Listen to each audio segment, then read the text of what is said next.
Welcome to the Feed Your Soul with Kim podcast. If you're looking to feel better in your life and want to feed your soul, you are in the right place. Here we believe that life just doesn't have to be so hard. I'm Kim McLaughlin. I'm your host. I'm a psychotherapist, speaker, coach, and best-selling author. In today's episode, we're talking about candy and Halloween. It is that time of year where candy is literally everywhere. There can be cravings for candy that can be so overwhelming and you don't know what to do. Eat a lot of it, hide it, avoid it, sneak it, or have peace with it. And I promise you, I have done all of those and many more. Over all these years I've been practicing intuitive eating, I feel more freedom than ever from candy. And I want to help you feel that freedom too. In this episode, we're going to talk about 3 reasons holiday candy might be scaring you, my long history with Halloween candy, and how you can journal about candy and use intuitive eating. Let's get started.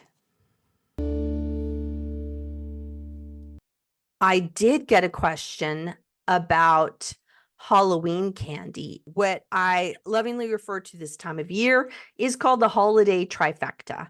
October 1 to December 31st, 3 months where we're really looking at a lot of food. And I've been doing this long enough to where the food doesn't bother me like it used to, but I was just listening to one of my podcasts, one of my old podcasts, and I remember how much it used to bother me about Halloween time and the holidays. So I thought we should talk about that and just give you some helpful tips and ideas about what you can do. My history is that I tried to control food over Halloween. I would buy it and try not to eat it before Halloween and would always end up opening the bag, eating this, eating that. And I felt really bad about myself and I felt like bad in my body and kind of like angry at myself for what I would do. And so I tried to buy it and not eat it. That didn't happen. And then I would try and not buy it so I wouldn't eat it. And it always felt like taking this great big grip of I'm just going to hold on to not eating food. And the strategy I found that worked actually really well for quite a long time was I would either work late and not be home to give out candy, so there was no need to have candy, or I would go to the gym.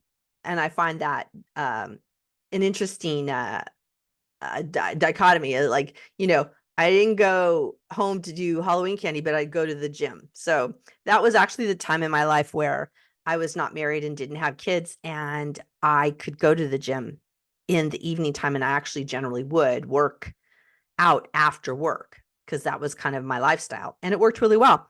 So what I would do every Halloween is I would go to the gym, and there are not many people who go to the gym on Halloween, but there are a few of us, and I would go there. Sometimes I wouldn't get home late enough for the trick-or-treaters to be gone, so they would still be coming around the house. And I promise you, I would go upstairs, I would turn off all the lights, have the light on in the back of the house so that nobody would know that I was home, and I would not answer the door because I was afraid of having candy in the house.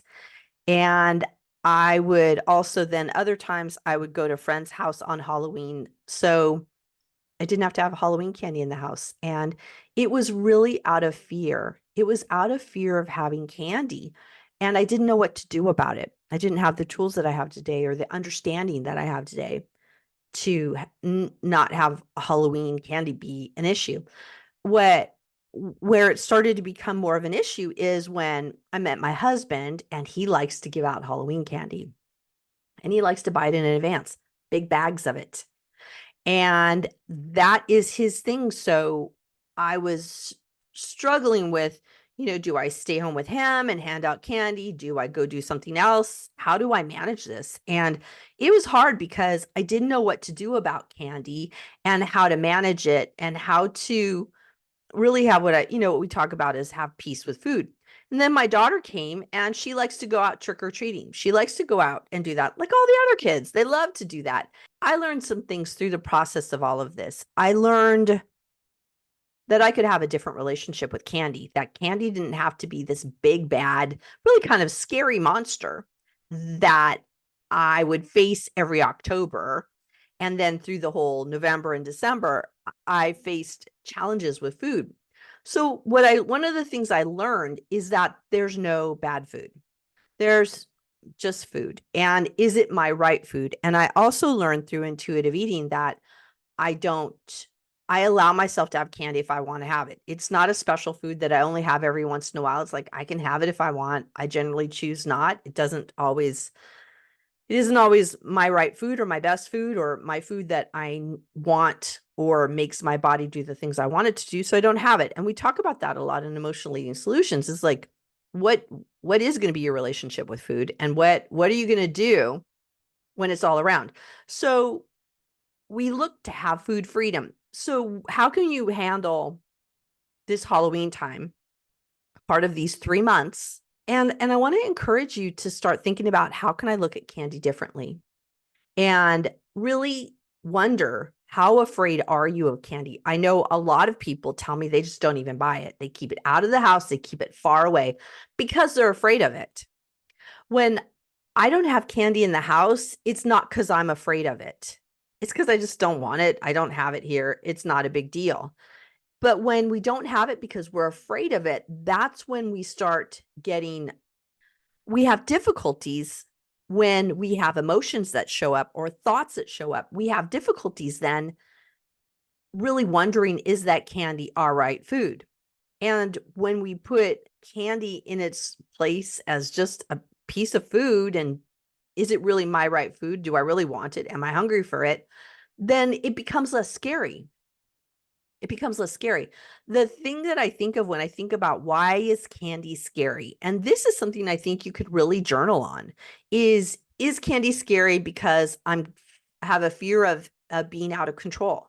Am I afraid that I'm going to just go crazy around it? I'm going to just have all of it.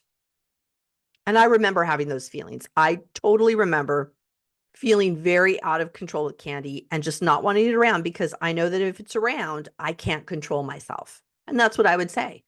So that's the fear of being out of control. There's another the fear of gaining weight. If I eat it, I'm going to get fat. If I eat it, I'm going to gain weight. Is that a fear for you? What does that mean for you, that I don't eat this food that I actually really want because I'm afraid I'm going to gain weight? When if it's just a part of your normal eating, why would you gain weight over that? It's just a food you eat, and then you move on. It doesn't have any other hold over you. The other thing that I think of about why candy scares us is this fear of what we call unhealthy eating. I need to eat healthy. I need to eat healthy. I hear that so much. And I really resist that, because your idea of what's healthy for you and your body is different than what's healthy for me and my body. And we all have to come up with, what is my right health? And I think wanting to be healthy is a euphemism for, I need to be thin and I need to not eat candy. When we go into life saying, I've got to be very, very small and I can't have anything sweet, we set ourselves up for failure. So it becomes, what we talk about is loving yourself just the way that you are and wondering, is this my right food? If this episode touched something in you and you're ready for more support, I would love to help. Visit feedyoursoultherapy.com to schedule a free consultation. You don't have to do this alone. Help and healing are possible. I promise you, having candy all the time is nobody's right food. Nobody feels good eating like that. If you allowed yourself some of it, it wouldn't have so much of a hold on you. So there's some questions to get about what is your fear of candy about, and I'll put these questions in the notes.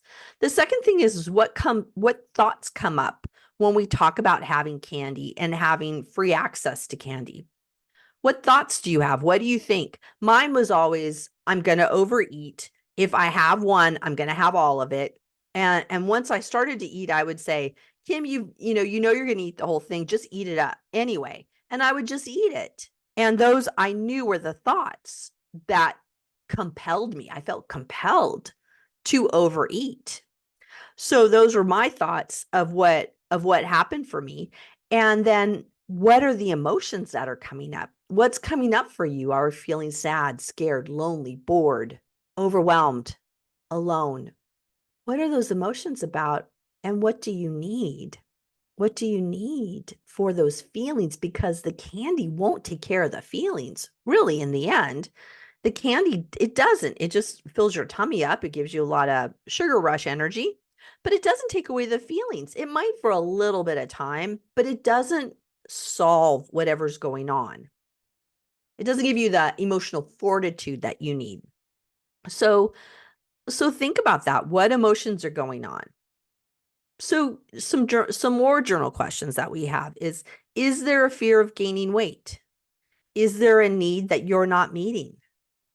Do you allow yourself to have candy mindfully? What have you been told about candy? Also, I was thinking about what memories do you have about candy? What family memories do you have? Who gave you candy? Why did they give you candy? Often it's when we're children, it's about being given candy when we're good, or because we're sad, or because we're seeing a special person. But what does that candy relationship mean for you in terms of your family and the people from your past? And that could give you some ideas about what candy means for you. For me, it was a lot about a sweet treat. Like, it's a treat. Oh my gosh, we get a sweet treat. We get a sweet treat because we didn't have it all the time. And now in our home, we have candy in the house. I don't know what's here right now, but there's something. And if you want it, go have it if you're hungry. And we talk about how we have nutrition, right? What do I need for my body to do all the things it needs to do? So really kind of think about it and think about what this candy means for you in this time where there's a lot of it around.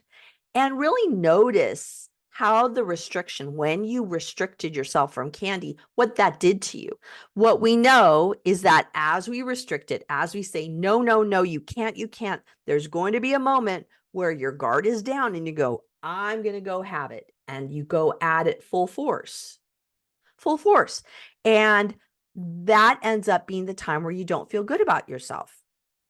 You don't feel good about yourself when you do that. So let's look at candy as just a piece of food, one of the many pieces of food.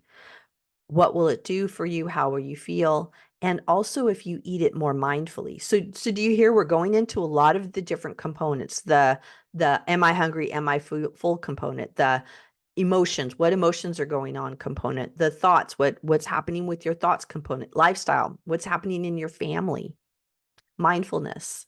How can I be more mindful and centered and present? It's really doable. I could have told you years ago that I thought it was a lost case. I thought I would never be able to have any kind of relationship with candy where it's like, it's just not a big deal. It doesn't bug me. I don't need to have it. It's not always my best food. It's not always my right food. Sometimes I want it, but it doesn't have a big hold on me because I put it in its proper place as just one of the many foods that I eat, and I eat it in more of a mindful way. It's not perfect, not 100%. I have emotions just like everybody else. So try that. Try those things. I'll put those journal questions in the notes so you can see them. And I really encourage you to approach Halloween differently this year and just look at what candy means for you. I'll also put in the Feed Your Soul with Kim podcast. We have podcasts on a lot on food and candy and the holiday trifecta all this time of year. It's really a good thing to have as a resource to help you through this time, because I know it can be really, really difficult. Thank you all for joining us. I look forward to talking with you guys later. Bye-bye. Thank you for joining us on the Feed Your Soul with Kim podcast. We love bringing you fresh content to help you feed your soul. We would appreciate it if you would subscribe and leave a comment about our podcast so others can find us. This podcast is not a replacement for mental health counseling.